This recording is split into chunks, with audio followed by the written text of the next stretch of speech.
Bakunzi ba Judgment Truth Victory, ndabasuhuje. Ubuntu n'amahoro biva ku mwami bikomeze kubana namwe. Amazina nitwa Urinzwe n'Imana Faustin, mugikomezanyije muri ino gahunda ya Byanditswe ngo. Iyi gahunda ya Byanditswe ngo dukoresha ibyanditswe byera, tukagenda dusoma umurongo ku murongo, aho uyu munsi tugeze mu gitabo cy'Itangiriro n'ubundi mu gice cya 5 ku murongo wa 11. Noneho tukaba tugeze no mu butumwa bwiza, n'ubundi turi mu gice cya 5 aho tugeze ku murongo wa 20.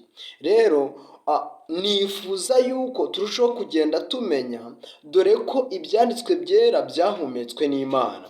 Pawulo yandika ririya somo muri kiriya gihe yagaragaje yuko byahumetswe n'Imana, bigira umumaro wo kwigisha umuntu no kumuhugura no kumuhanira gukiranuka, kugira ngo umuntu w'Imana abashyitse abifite ibimukwiriye byose.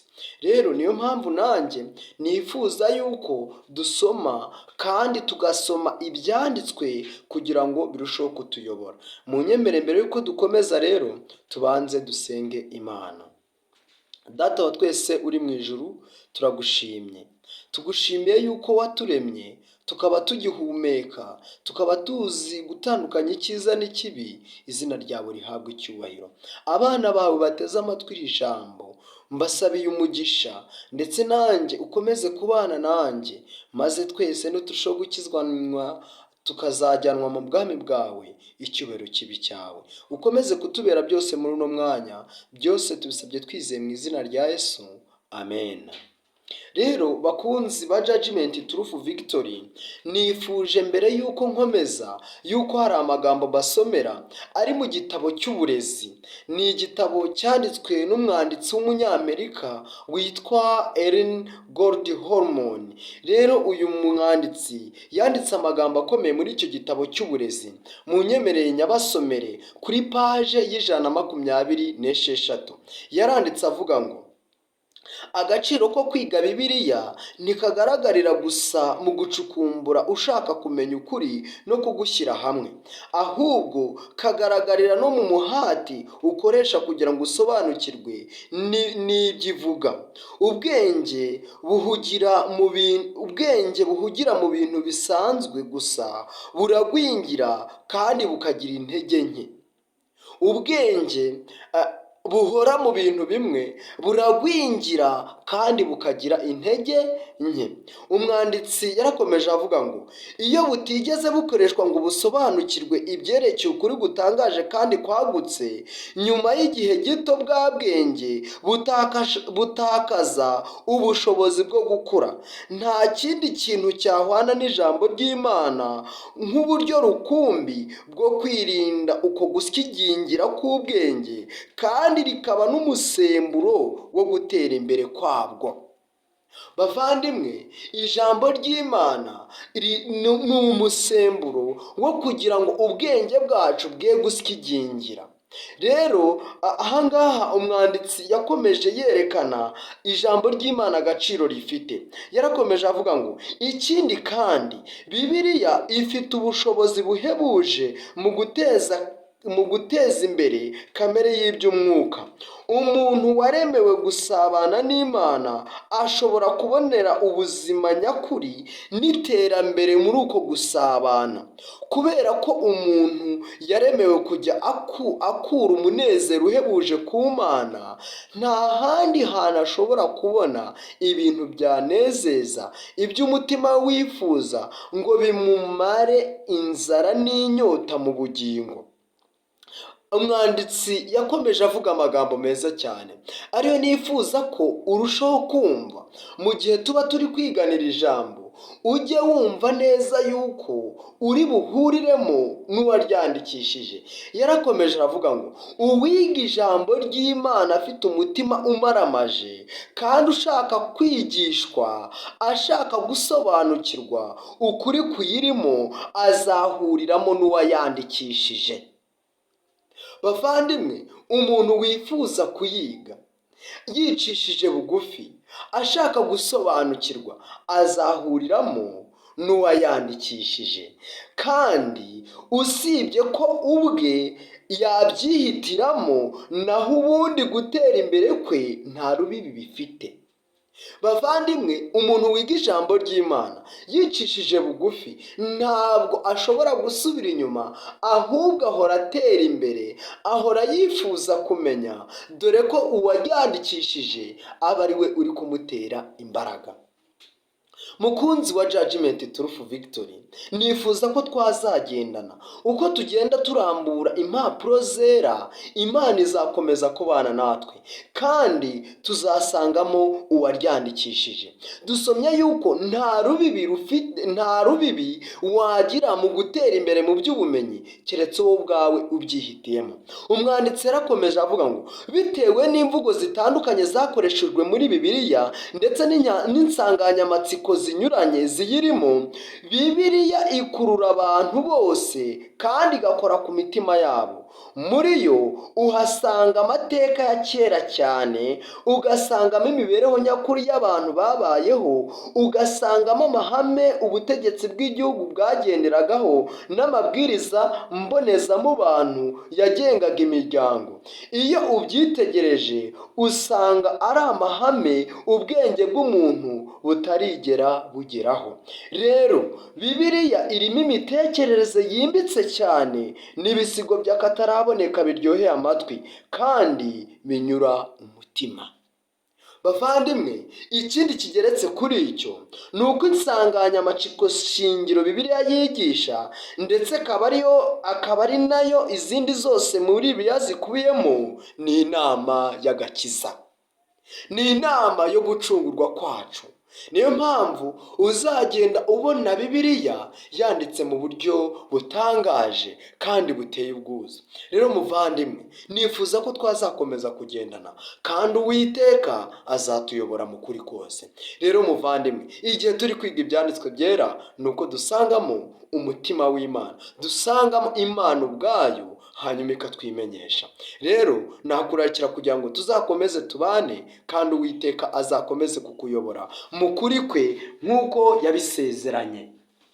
Rero muvandimwe, tugiye mu gitabo cy'Itangiriro, niho tugeze. Turahera ku murongo wa 10, turahasanga uburyo amate cyangwa abana ba Adamu, uburyo Adamu yabyaye abana kandi abo bana bakagenda bakura bashimwa n'Imana ndetse n'abantu. Rero muri makeya ahangaha tuzarushaho kugenda dusobanukirwa rwose. Nababwiye yuko turi kureba urubyaro rwa Adamu. Twabonye yuko urubyaro rwa Adamu rwahereye kuri Seti. Impamvu rwahereye kuri Seti ni uko Bibiliya igenda yita ku bantu bagiye bakiranuka. Nusoma mu gitabo cy'Itangiriro uzasanga ngo amateka ya Seti amaze kuvuka ni uko abantu batangiye kubaha Imana ndetse no kuyimenya. Rero nibuka neza yuko twibajije ibibazo, mbese kuvuka kwanjye cyangwa kuvuka kwawe, mbese byatumye abantu bubaha Imana cyangwa byatumye abantu bajya kure y'Imana? Rero muvandimwe, umugambi w'Imana kugira ngo abantu bavuke, umugambi w'Imana kugira ngo abantu bakuriye ku isi, ni ukugira ngo hazabeho abantu bazaba mu bwami bwo mu ijuru kandi basimbura abamarayika Satani yarimbuye. Rero muvandimwe, reka dusome mwumve, tugeze ku murongo wa 11. Baravuze ngo mu gitabo cy'Itangiriro igice cya 5 umurongo wa 11 haravuga ngo iminsi yose yaramye, ubwo ninde? Iminsi yose Enoshi yaramye ni imyaka 950 arapfa. Ni ukuvuga ngo muribuka neza yuko twabonye yuko igihe Adamu yari amaze kubyara Seti, amaze imyaka 930, twabonye yuko yabyayemo abahungu ndetse n'abakobwa. Ariko Bibiliya ihita ikomereza kuri Seti. Seti rero twabonye yuko yabyaye Enoshi. Amaze kubyara Enoshi nawe twabonye yuko amaze imyaka 912 arapfa. None turongera turabona ahangaha igisekuru cya Enoshi nawe barimo baratubwira yuko yamaze imyaka 905 arapfa, ariko yari amaze kubyara umuhungu twabonye bitaga Kenani. Rero Kenani umurongo wa 12, Kenani yamaze imyaka 70 avutse, abyara Maharareri.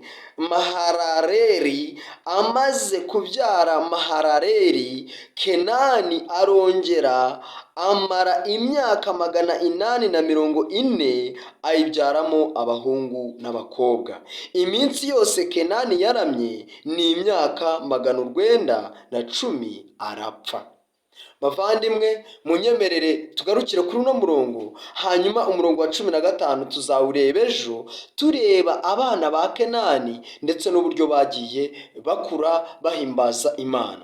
Rero ahangaha nanone tureba muri Bibiliya mu butumwa bwiza uko bwanditswe na Matayo. Impamvu nabijyaniranye gutya ni ukugira ngo tuzajye tugenda twumva mu butumwa bwiza, ese Yesu amaze gutangira kuvuga ubutumwa ni iki yatangiye kuvuga, ni iki yatangiye kubwira abantu. Rero Yesu yatangiye n'ubundi kubwira abantu iby'amahame y'Imana, ababwira yuko bakwiye kwihana ndetse no kwiboneza kuko ubwami bwo mu ijuru buri hafi. Rero muri Matayo igice cya 5 twabonye uburyo yabwiye abantu, muri umucyo w'isi, muri umunyu w'isi, muri umudugudu wubatswe ku mpinga utabasha kwihishira. Akomeza ku murongo wa 17 muri Matayo igice cya 5 asobanura uburyo ataje gukuraho amategeko, ahubwo yaje kuyasohoza. Ndetse tubona neza yuko umuntu uzigisha abandi kwica amategeko y'Imana nta mugabane mu bwami bwo mu ijuru afite. Hanyuma ku murongo wa 20 yarakomeje aravuga ngo, kandi ndababwira yuko gukiranuka kwanyu nikutaruta ukw'abanditsi n'abafarisayo, mutazinjira mu bwami bwo mu ijuru. Yesu ari kuvuga ngo abantu bari bamuteze amatwi nibagira gukiranuka kutaruta ukw'abanditsi n'abafarisayo, batazinjira mu bwami bwa hehe bwo mu ijuru. None ndimo ndagira nkubaze, abafarisayo bari bantu ki? Abanditsi bari bantu ki? Hanyuma wowe ubwawe uzabasome kandi uzarushaho kubasobanukirwa. Ariko muri make abanditsi n'abafarisayo uzabasanga muri Matayo igice cya 23. Uzasanga uburyo bari bameze. Yesu rero yararimo ababwira ko ugukiranuka kwabo nikutaruta ukw'abanditsi n'abafarisayo, batazinjira mu bwami bwo mu ijuru. Bavandimwe, n'uyu munsi ijuru ririmo riravuga ngo niba gukiranuka kwawe kutaruta abo wita w'icyitegererezo, ntabwo uzinjira mu bwami bwo mu ijuru. Muvandimwe, ijuru ryatanze urugero rukwiriye rwo gukiranuka rwa Yesu Kristo. Ndagusaba nkwinginga kugira ngo urebe Yesu ari we banze ryo kwizera kwawe, maze utere intambwe umwegere, nawe ateze ibiganza byo kukwakira. Nkusabiye umugisha rero, wizere umwami Yesu kandi akuboneze mu izina rya Yesu, amen. Dusenga Imana. Data wa twese uri mu ijuru, tugushimiye ko udukunda kandi utwitaho, izina ryawe rihabwe icyubahiro. Abana bawe bari bateze amatwi iri jambo, mbasabiye umugisha wawe ukomeze kubana natwe ndetse no kutuyobora. Byose mbisabye nize mu izina rya Yesu, amen.